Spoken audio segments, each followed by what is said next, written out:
C'est l'heure de vous informer. Madame, Monsieur, bonsoir. Ouvrons ce journal par le président de la République, Félix-Antoine Tshisekedi, qui a reçu ce mercredi 31 août au Palais de la Nation les serments de hauts magistrats récemment nommés et promus dans l'ordre judiciaire congolais. Représentant le président de la République, Félix Tshisekedi, le Premier ministre Jean-Michel Sama Lukonde a présidé mardi la cérémonie de clôture officielle de l'année académique 2021-2022 de la 7e session ordinaire de la 5e session spéciale du Collège de haute études de stratégie et de défense. Également la 5e promotion de l'École supérieure de l'administration militaire. Suivez. Au cours de cette année académique qui touche à sa fin, le Premier ministre Jean-Michel Sama Lukonde a eu l'honneur de parrainer la 5e session spéciale du CHEST, tandis que la 7e session ordinaire et la 5e promotion de l'ESAM ont été respectivement parrainées par le président burundais Evariste Ndayishimiye et le ministre de la Défense nationale, Gilbert Kabonda. Rappelons que les lauréats de la 5e session spéciale ont apporté leur soutien à l'effort de guerre à l'est de la République démocratique du Congo en contribuant avec un chèque bancaire des 18 500 $ américains. La cérémonie s'est déroulée dans l'amphithéâtre de Chanzu du Collège des hautes études de stratégie et de défense en présence du ministre de la Défense nationale du Burundi et représentant personnel du président burundais Evariste Ndayishimiye, de quelques membres du gouvernement de la République, des vice-présidents de l'Assemblée nationale et du Sénat, du chef d'état-major général des forces armées, de la RDC, du commandant du CHEST, du commandant de l'ESAM, de plusieurs officiers de FARDC et de différents partenaires du CHEST, sans oublier les différents formateurs et lauréats constitués des différentes personnalités ayant suivi la formation durant l'année académique 2021-2022. Vous avez là sans doute reconnu la voix de Trinidad Acha. Budget 2023, dernier réglage avant les dépôts à l'Assemblée nationale. L'exécutif central a tenu une réunion interministérielle mardi 30 août à l'hôtel du gouvernement, à en croire les ministres de la Communication et Médias qui s'est confié à la presse à l'issue de cette réunion. Son institution tient à déposer le projet de budget 2023 dans les délais requis. C'est l'étape des derniers réglages avec ce projet de loi des finances 2023. Pour sa part, le ministre en charge du budget, Aimé Boji Sangara, s'est montré très optimiste quant au respect de délais. Suivez, c'est le compte rendu du ministre. Terminé la réunion de la Troïka politique et à l'ordre du jour, il était question tout d'abord d'échanger sur l'avant-projet de loi des finances qui sera bientôt présenté pour adoption au Conseil des ministres et ensuite on passait en revue certains critères quantitatifs en rapport avec la prochaine émission de revue du programme en cours avec le Fonds monétaire international. Donc au sujet du budget, on a évoqué le niveau général du budget et quelques préoccupations, notamment en rapport avec l'enveloppe salariale que nous devons contenir dans certaines limites. Et nous avons évoqué aussi la question des investissements, la qualité des investissements à intégrer dans ce budget, surtout que les programmes des 145 territoires est en cours. Donc voilà à propos du budget. En ce qui concerne les critères quantitatifs, pour la prochaine revue, on a passé en revue certains critères pour se préparer évidemment à cette mission. Et malheureusement, on n'a pas pu terminer la réunion. On va la poursuivre le jeudi. Peut-être à l'issue de cette réunion, on pourra peut-être vous faire un compte-rendu plus élaboré. Dans un autre registre parlant éducation, les ministres de l'enseignement primaire, secondaire et technique, Tony Mwaba, a reçu ce mercredi 31 août dans son cabinet une délégation d'Equity BCDC conduite par son directeur général pour la signature d'un protocole d'accord dans lequel la banque demande aux ministres de leur disponibiliser les informations et les données de réussite des lauréats des États 2021-2022 afin de les intégrer dans leur programme. Ce protocole d'accord entre dans le cadre de la promotion de l'éducation via l'octroi de bourses. Serge Kimbila, Dadi Maneka, suivez.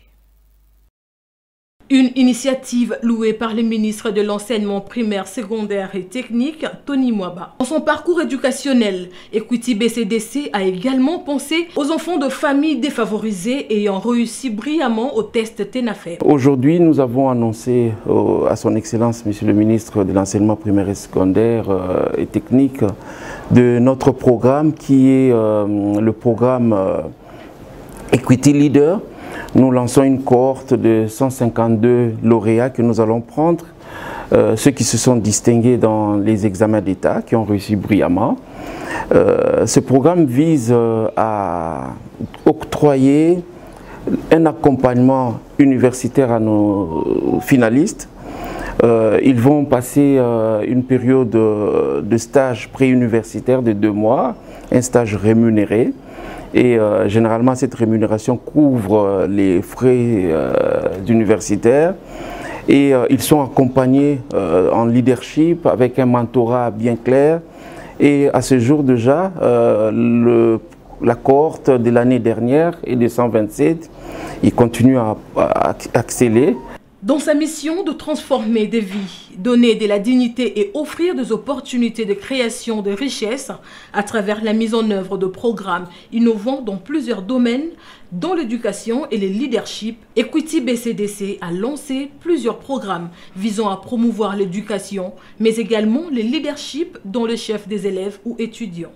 Et nous avons eu l'occasion de parler aussi d'autres programmes que nous lançons, notamment le programme Wing to Flies, qui est un programme de bourse scolaire, surtout pour ceux qui ont réussi brillamment au test de TENAFEP, mais qui n'ont pas de moyens. Donc pour les familles défavorisées ou les enfants économiquement défavorisés, donc on les accompagne dans ce processus-là avec des financements de leur bourse d'études. Pour le patron de l'EPST, ce programme s'inscrit dans les objectifs lui assignés par le président de la République, Félix Antoine Tshisekedi, pour le redressement de ces secteurs, mais aussi consolider et pérenniser la gratuité de l'enseignement.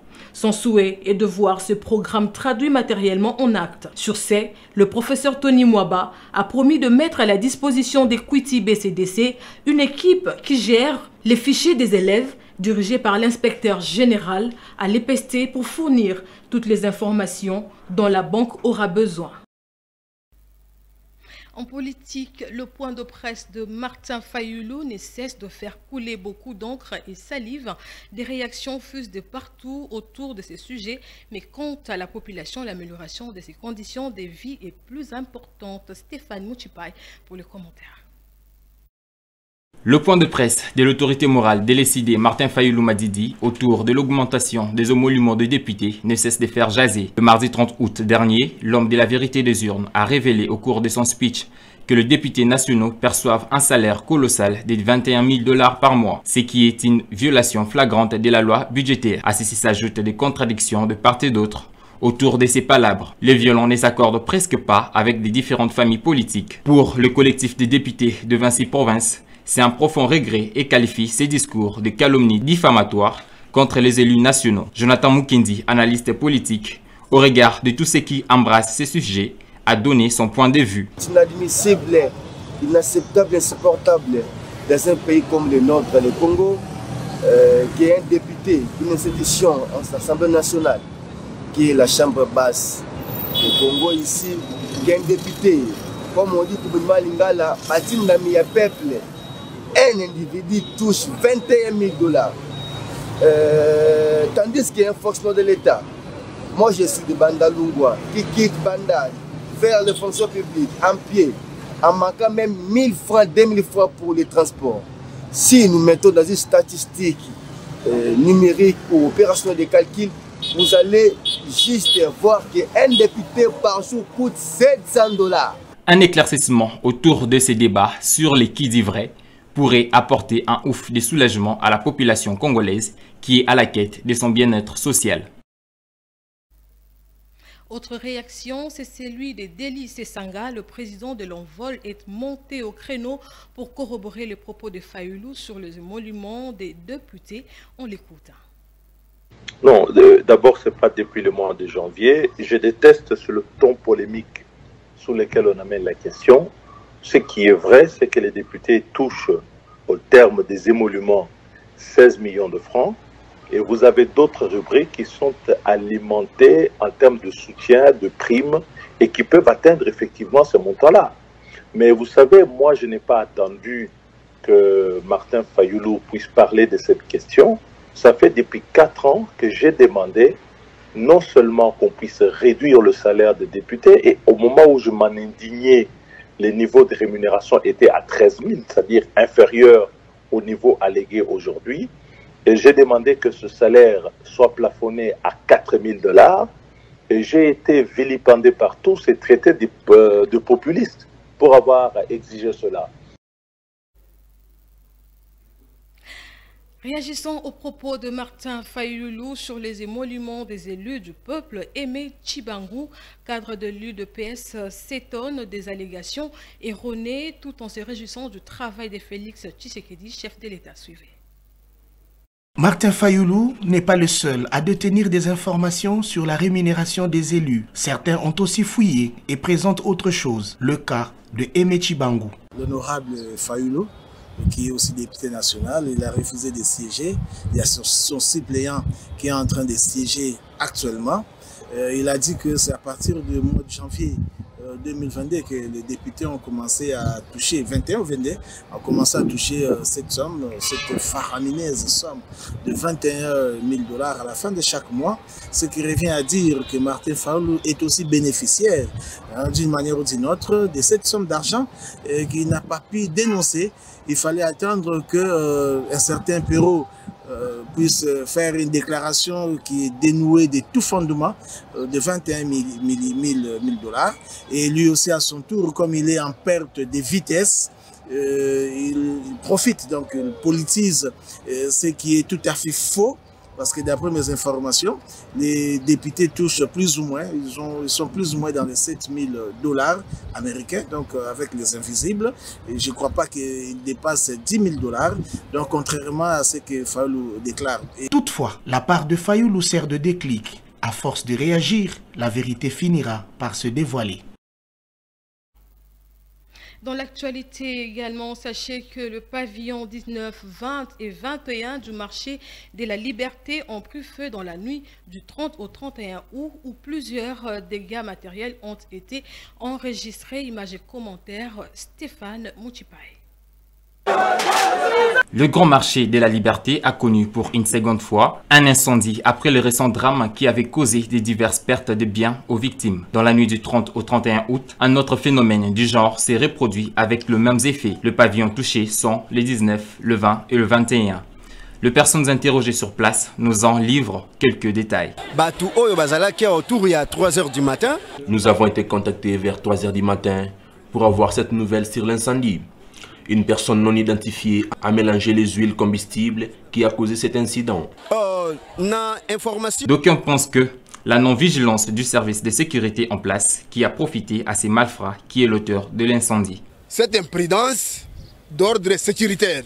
C'est le service de sécurité qui est fautif parce qu'il n'a pas empêché cet intrus à entrer dans cette enceinte. En attendant que de mesures urgentes soient prises de la part des autorités, il faut noter qu'un établissement public est un bien commun, d'où il est recommandé d'en prendre soin.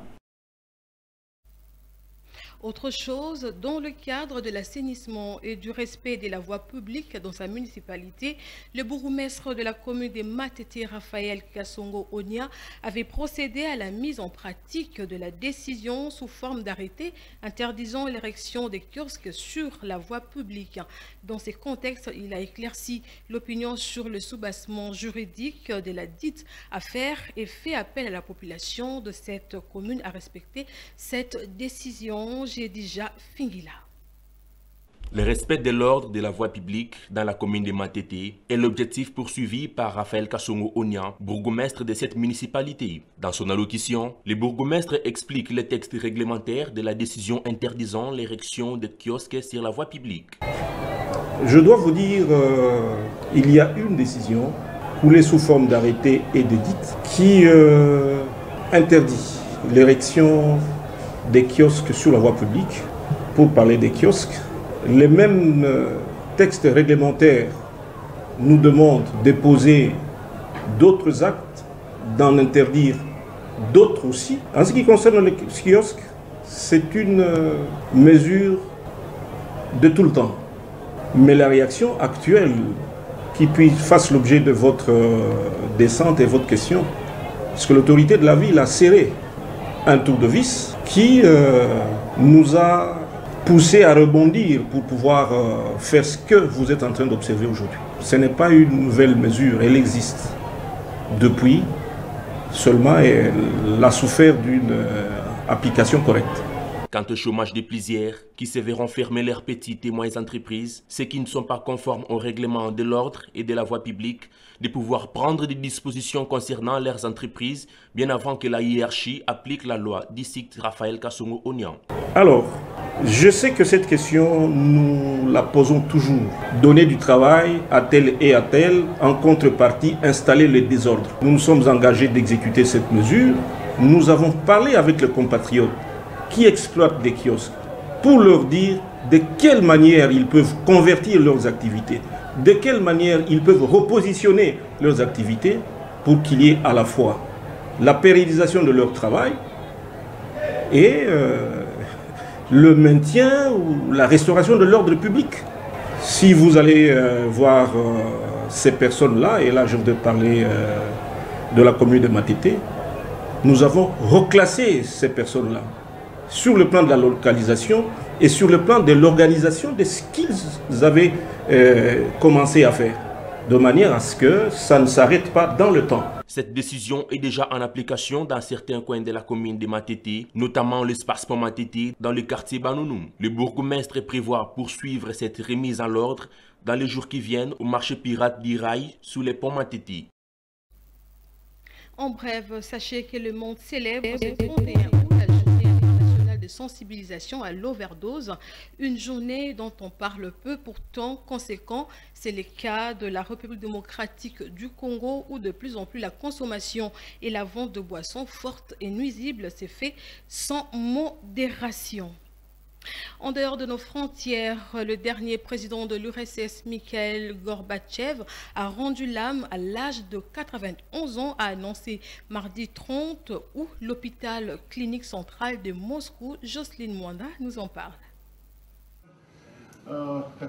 C'est le soir d'hier, mardi 30 août, que Mikhail Gorbatchev a décédé suite à une maladie grave de longue durée, après avoir suivi des traitements à l'hôpital clinique central de Moscou. Conformément à ses vœux, le dernier président de l'URSS sera enterré à côté de la défunte Raïssa, son épouse, au cimetière Novodevitchi, morte en 1999. Sous supervision constante des médecins de l'hôpital clinique central, Mikhail Gorbatchev avait été hospitalisé depuis 2020 au début de la pandémie de Covid-19. Mikhail Gorbatchev est le dernier président de l'Union soviétique qui a signé des accords importants avec les États-Unis et leurs alliés pour mettre fin à la division occasionnée par la Seconde Guerre mondiale en Europe. De ce fait, il lui a été décerné le prix Nobel de paix en 1990. Mikhail Gorbatchev, l'homme de la perestroïka, a dirigé la Russie entre 1985 et 1991. Une grosse perte pour les Russes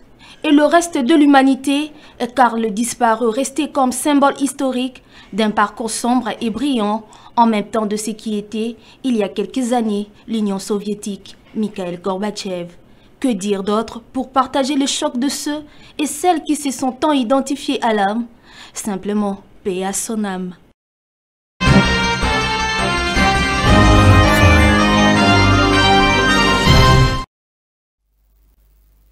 En sport, deuxième journée des travaux en appel des États généraux de sport à Kisantu au Congo central. Ce mercredi 31 août, un focus a été fait sur les panels en charge de l'application et évaluation de la loi sportive de 2011 et c'est lui en charge de l'évaluation des assises de 2008, Bob Toko.